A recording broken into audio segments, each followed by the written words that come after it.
Hello అందరికీ, welcome back to Naseema's world. నేను మీ నసీమాని. ఈరోజు మన కిచెన్లో రెసిపీ వచ్చేసి పల్లీలు అలాగే నువ్వులు ఈ రెండింటి కాంబినేషన్లో లడ్డూని చాలా సింపుల్గా, చాలా టేస్టీగా, చిన్నపిల్లలు కూడా చాలా ఇష్టంగా తినేలాగా ఎలా ప్రిపేర్ చేసుకోవాలనేది ఇప్పుడు మన వీడియోలో చూద్దాం. ఈ లడ్డూలు అనేవి రోజుకొకటి తింటే ఆరోగ్యానికి చాలా అంటే చాలా మంచిదండి. మరి వీటిని ఎలా చేయాలనేది లేట్ చేయకుండా మన వీడియోలోకి వెళ్ళిపోదాం.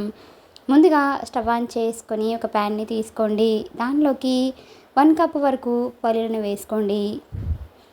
ఫ్లేమ్ని లో ఫ్లేమ్లో ఉంచేసి ఇలా పల్లీలని బాగా ఫ్రై చేయండి. పల్లీలు అనేవి ఎక్కడా కూడా మాడకుండా ఇలా కంటిన్యూగా కలుపుకుంటూ పల్లీలు అనేవి ఇలా చక్కగా ఫ్రై అయ్యేంత వరకు వీటిని బాగా వేగనిచ్చేసి స్టవ్ ఆఫ్ చేసుకొని వీటిని ఒక ప్లేట్లోకి తీసుకొని పక్కన ఉంచండి. ఇప్పుడు స్టవ్ ఆన్ చేసుకొని అదే ప్యాన్లోకి 1 కప్ వరకు నల్ల నువ్వుల్ని తీసుకోండి. మీరు ఈ ప్లేస్లో తెల్లగా ఉండే నువ్వులైనా కూడా తీసుకోవచ్చండి. వీటిని కూడా లో ఫ్లేమ్లో ఉంచేసి బాగా ఫ్రై చేయండి. ఈ నువ్వులు అనేవి మనకి ఎలా వేగాయని తెలుసుకోవాలంటే కొంచెం ఒక నువ్వుని తీసుకొని ఇలా నోట్లో వేసుకుంటే కొంచెం క్రంచీగా అయినప్పుడు మనకి ఈ నువ్వులు అనేవి చక్కగా వేగినట్లు తెలుస్తుందండి. చూడండి, మనకి నువ్వులు అనేవి ఇలా చక్కగా ఫ్రై అయిపోయాక వీటిని కూడా స్టవ్ ఆఫ్ చేసుకొని వేరొక ప్లేట్లోకి తీసుకోండి. ఇప్పుడు 1 కప్పు వరకు బెల్లంని తీసుకొని ఇలా దీనిని దంచి తీసుకోండి. మనము ఏ కప్పుతో అయితే నువ్వుల్ని తీసుకున్నామో అన్నీ కూడా సేమ్ అవే కప్పుతో తీసుకోండి. ఇలా బెల్లంని కూడా దంచేసుకొని పక్కన పెట్టండి. ఇప్పుడు ఒక మిక్సీ జార్ని తీసుకోండి. దానిలోకి మనం ముందుగా ఫ్రై చేసి ఉంచుకున్న పల్లీలని దీనిలోకి వేసుకోండి. అలాగే నువ్వుల్ని కూడా దీనిలోకి యాడ్ చేసుకోండి. ఇప్పుడు దీనిలోకి ఫ్లేవర్ కోసం 3 నుంచి 4 వరకు ఇలాచీ కూడా వేసుకొని మూత పెట్టేసి ఇలా ఒకసారి గ్రైండ్ చేయండి. ఇలా మధ్య మధ్యలో ఆపుకుంటూ ఈ విధంగా కొంచెం బరకగా ఉండేట్లుగా గ్రైండ్ చేసుకోండి. ఇప్పుడు దీనిలోకి బెల్లం తురుమును కూడా యాడ్ చేసుకోండి. 1 కప్పు బెల్లం తురుము అనేది ఈ స్వీట్ అనేది కరెక్ట్గా సరిపోతుందండి. ఈ విధంగా బెల్లం కూడా వేసుకున్నాక మూత పెట్టేసి ఈ విధంగా గ్రైండ్ చేసుకొని తీసుకోండి.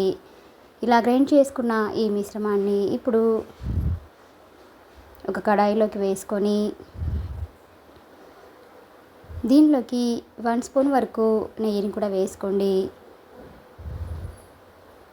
నెయ్యి కొంచెం ఎక్కువగా ఇష్టపడే వాళ్ళైతే నెయ్యిని మరి కొంచెం యాడ్ చేసుకోండి. ఇలా నెయ్యి కూడా వేసుకున్న తర్వాత ఇదంతా కూడా కలిసేటట్లుగా ఈవెన్గా బాగా కలపండి. ఇప్పుడు మీకు నచ్చిన సైజులో లడ్డూలని చుట్టుకోండి. ఈ విధంగా అన్ని లడ్డూలని కూడా ఈ విధంగా ప్రిపేర్ చేసుకొని వీటిని ఒక ప్లేట్లోకి తీసుకోండి. ఇలానే అన్ని లడ్డూలను కూడా ప్రిపేర్ చేసుకోండి. ఇలా చేసి పెడితే చిన్నపిల్లలకు కూడా చాలా చాలా ఇష్టంగా తింటారండి. అలాగే ఈ నువ్వులు, ఈ పల్లీలు రెండు కూడా పిల్లలకి చాలా బలాన్ని ఇస్తాయండి. పిల్లలకైనా పెద్దవాళ్ళకైనా కూడా ఎవరైనా కూడా ఇలా చేసి పెడితే చాలా చాలా ఇష్టంగా తింటారండి. మీకు కావాలనుకుంటే ఈ ప్లేస్లో డ్రై ఫ్రూట్స్ని కూడా యాడ్ చేసుకోవచ్చండి. కొంచెం వేయించిన డ్రై ఫ్రూట్స్ని కూడా వేసుకోవచ్చండి. ఇలానే అన్నింటిని కూడా ప్రిపేర్ చేసుకొని ప్లేట్లోకి తీసుకోండి. చూడండి, ఈ లడ్డూలని చూస్తుంటేనే ఎప్పుడెప్పుడు తినాలనిపిస్తుంది కదండి. అంతేనండి, ఎంతో టేస్టీగా ఎంతో ఈజీగా ఉండే నువ్వుల లడ్డు అనేది మనకి రెడీ అయిపోయినట్లే. ఇలా రెడీ అయిపోయిన ఈ లడ్డూలని ఒక సర్వింగ్ ప్లేట్లోకి తీసుకొని వీటిని సర్వ్ చేసుకుంటే చాలా అంటే చాలా బాగుంటుందండి. మీకు కూడా ఈ రెసిపీ కనుక నచ్చినట్లయితే ఒక లైక్ చేయండి. Please subscribe my channel, like, share and comment. మరిన్ని మంచి మంచి రెసిపీస్ కోసం మన నసీమాస్ వరల్డ్ ఛానల్ని సబ్స్క్రైబ్ చేసుకోండి. అలానే ఈ రెసిపీని మీరు కూడా ట్రై చేసి మీకు కూడా ఎలా కురిందనేది కామెంట్ సెక్షన్లో కామెంట్ చేయండి. Thanks for watching.